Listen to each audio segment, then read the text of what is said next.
Buddhism, the fulfilment of Hinduism.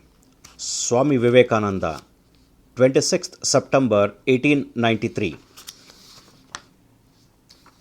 I am not a Buddhist, as you have heard, and yet I am. If China or Japan or Ceylon follow the teachings of the great master, India worships him as God incarnate on earth. You have just now heard that I am going to criticize Buddhism. But by that I wish you to understand only this. Far be it from me to criticize him, whom I worship as God incarnate on earth. But our views about Buddha are that he was not understood properly by his disciples. The relation between Hinduism, by Hinduism I mean the religion of the Vedas, and what is called Buddhism at the present day is nearly the same as between Judaism and Christianity.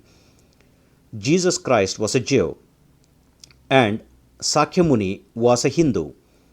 The Jews rejected Jesus Christ, nay, crucified him, and the Hindus have accepted Shâkya Muni as God and worship him.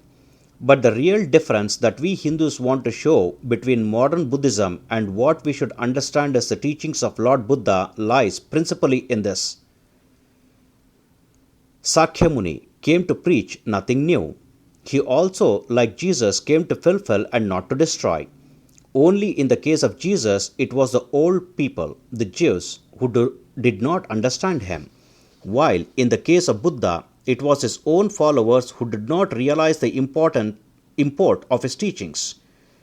As the Jew did not understand the fulfillment of the Old Testament, so the Buddhists did not understand the fulfillment of the truths of the Hindu religion.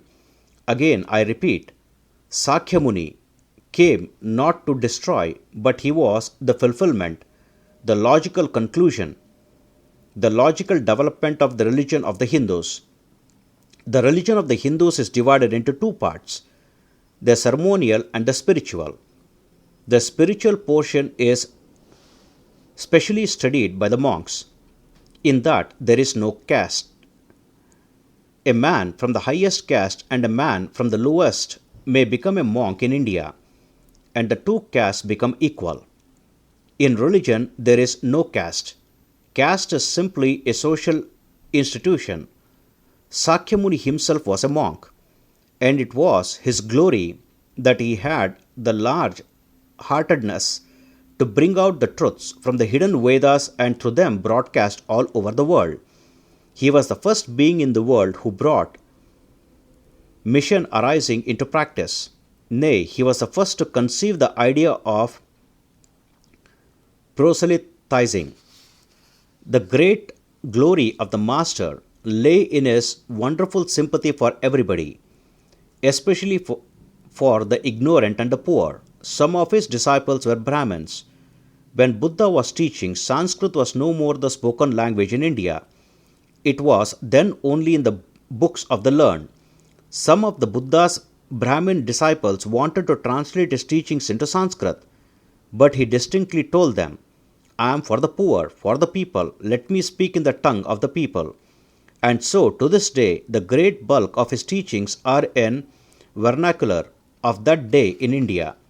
Whatever may be the position of philosophy, whatever may be the position of metaphysics, so long as there is such a thing as death in the world, so long as there is such a thing as weakness in the human heart, so long as there is a cry going out of the heart of a man in his very weakness, there shall be a faith in God.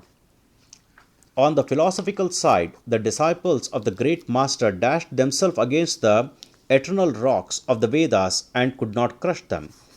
And on the other side, they took away from the nation that eternal God to which everyone, man or woman, clings so fondly. And the result was that Buddhism had to die a natural death in India. At the present day, there is not one who calls oneself a Buddhist in India, the land of its birth. But at the same time, Brahmanism lost something, that reforming zeal, the wonderful sympathy and charity for everybody that wonderful heaven which Buddhists had brought to the masses and which had rendered Indian society so great that a Greek historian who wrote about India of that time was led to say that no Hindu was known to tell an untruth and no Hindu woman was known to be uncaste. Hinduism cannot live without Buddhism, nor Buddhism without Hinduism. Then realize what the separation has shown to us, that the Buddhist cannot stand without the brain and philosophy of the Brahmins, nor the Brahmins without the heart of the Buddhist. This separation between the Buddhists and the Brahmins is the cause of the downfall of India.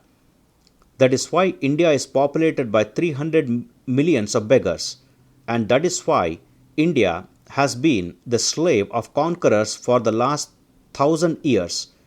Let us then join the wonderful intellect of the Brahmins with the heart, the noble soul, the wonderful humanizing power of the great master. Om Tat Sat.